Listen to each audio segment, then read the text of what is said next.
सब सखियां भगवान से विनोद करती, प्रभु भी विनोद करते। ये जनकपुर का विनोद है। ये जो नेपाल वाले हैं ना, आप विनोद जानते होंगे जनकपुर का अद्भुत। नेपाल में ना जनकपुर है, वहां का विनोद बड़ा अद्भुत है।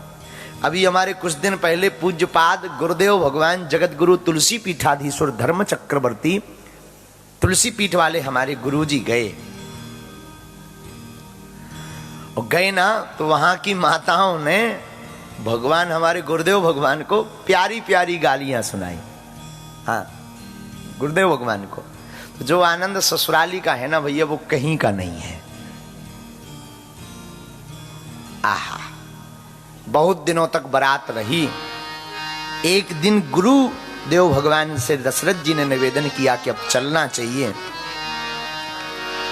तो बारात गमन का समय आया। महाराज जनक ने बहुत सा दान, भरी भरी बसें, अपार कहारा, पठई जनक अनेक प्रकार। अनेक प्रकार का सामान जनक जी ने दिया। मत सहस 10 सिंधुर साजे, जिन्हीं देखी दिसी कुंजर लाज। 10,000 मतवाले हाथी दिए, 10,000। राजा जनक ने 10,000 मतवाले हाथी दिए, अनगिनत बैल दिए, तुरग लाख रथ सहस 25, सकल सवारे नख रुसीसा। 1 लाख घोड़े दिए, 1,25,000 रथ, सबको नीचे नक्शे सिकटक सजाकर जनक जी ने दिया। आहा, दिव्य बारात सजी, सब समाजो यही भांति बनाई। सबको भांति पूर्वक सजाया महाराज जनक ने। जनक अवधपुर दीन पठाई, जनकपुर से अयोध्या पठा दिया। प्रेम पूर्वक मिले महाराज दशरथ जी। जनक जी बार बार भेंट करते हैं। पिता कितना भी कठोर दिल का हो ना, बेटी विदा हो गए ना, उसकी आंखों से आंसू आ ही जाते हैं। कितना कठोर दिल का हो, आंसू गिर पड़ते हैं। जब बिटिया जाती है ना, आंखें रोई पड़ती हैं। और महाराज जनक जी की तो 4 बेटियां, भाई की भी और इनकी भी बेटियां आज विदा ले रही। महाराज जनक की आंखों में बार बार आंसू आ गए। बार बार बिटिया की तरफ देखते कि ये हमारी जनक लली, ये लली हमारी जा रही है। बार बार दशरथ जी को भेंट करते हैं, संतों को बार बार प्रणाम करते हैं। बहुत दूर तक पठाने आए हैं, बहुत दूर तक। पहले परंपरा होती थी, घर में कोई मेहमान आता था तो गांव के बाहर तक उसकी विदा करते थे। नियम है,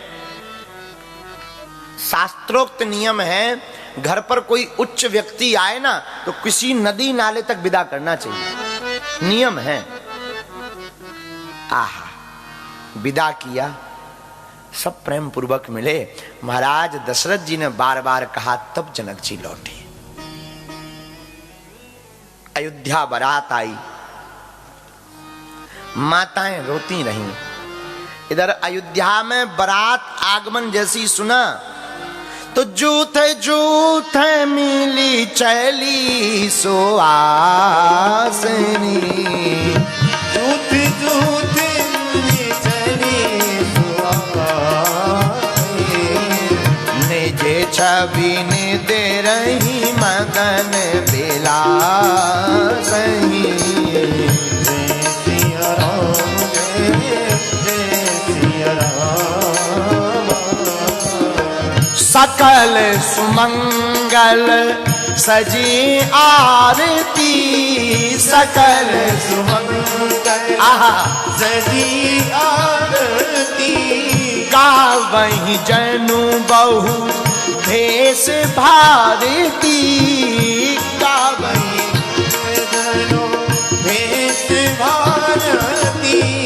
कौसल्यादि राम महतारी प्रेम विवसे तन दशा विसारी।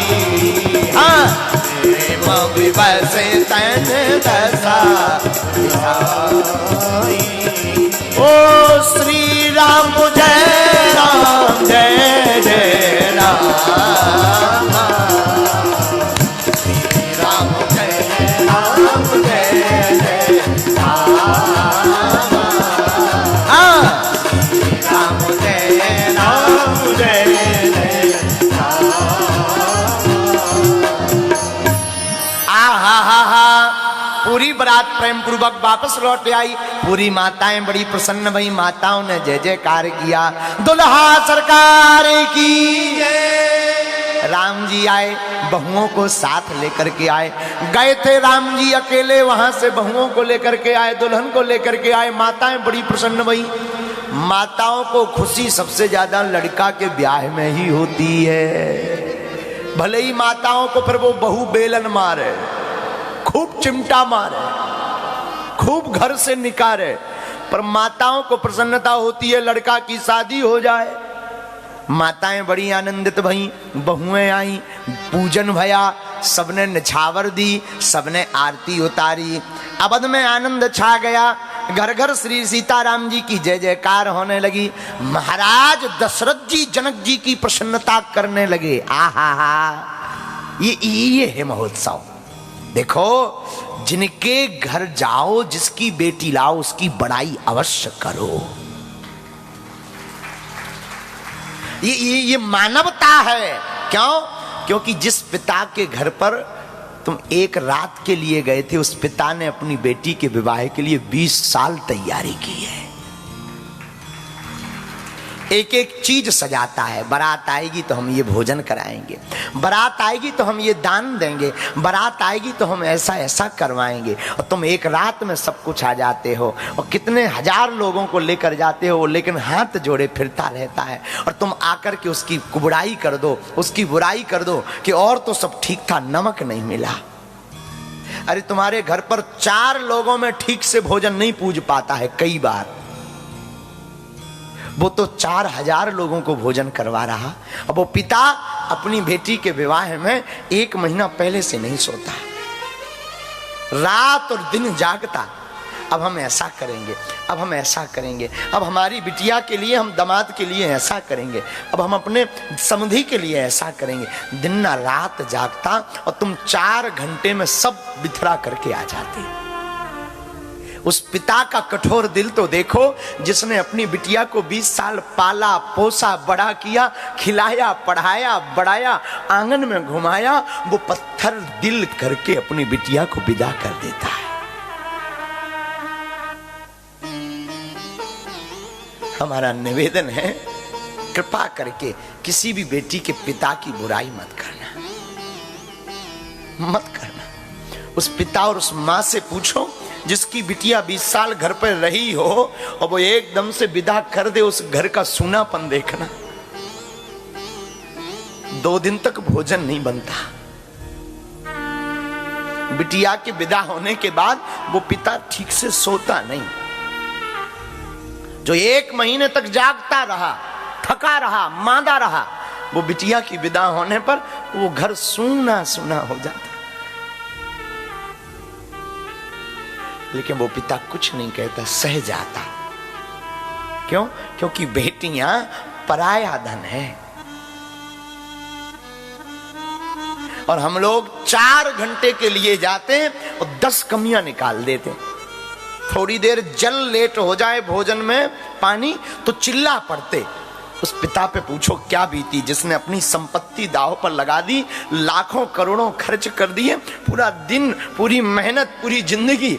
उस पिता से पूछो जिसकी बेटी घर में चहल पहल महल करती रही, चहकती रही, आंगन आंगन में कोने कोने में घूमती रही, और आज वो पराई होकर चली जाएगी, सूना हो जाएगा, फिर भी पिता पत्थर कठोर दिल करके प्रसन्नता पूर्वक स्वागत करता है।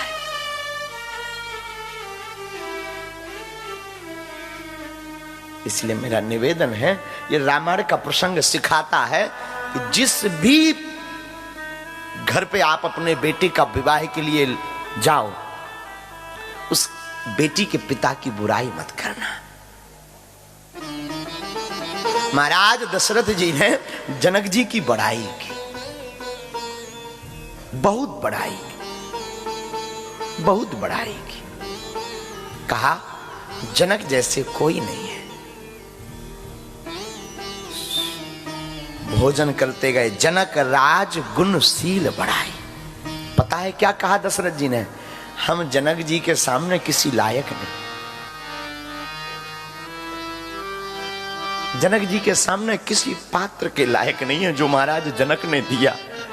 और भला तुम उस पिता से क्या अपेक्षा रखते हो जो अपने हृदय के टुकड़े को तुम्हें दान दे देता है? भला आप उसका क्या चाहते हो? अपनी बिटिया को दे देता, इससे बड़ा भला तुम्हें क्या चाहिए? जनक राज गुणशील बड़ाई। जनक जी बहुत ज्ञानी है, बड़े शीलवान, बहुत ध्यानी है, संपदा है, रीति है, परंपरा है। महाराज दशरथ जी ने एक बार नहीं, 4 बार बड़ाई की है जनक जी की। स्वागत का क्या कहना, अद्भुत स्वागत। जिसकी बेटी लाओ ना, उसकी खूब बड़ाई करो।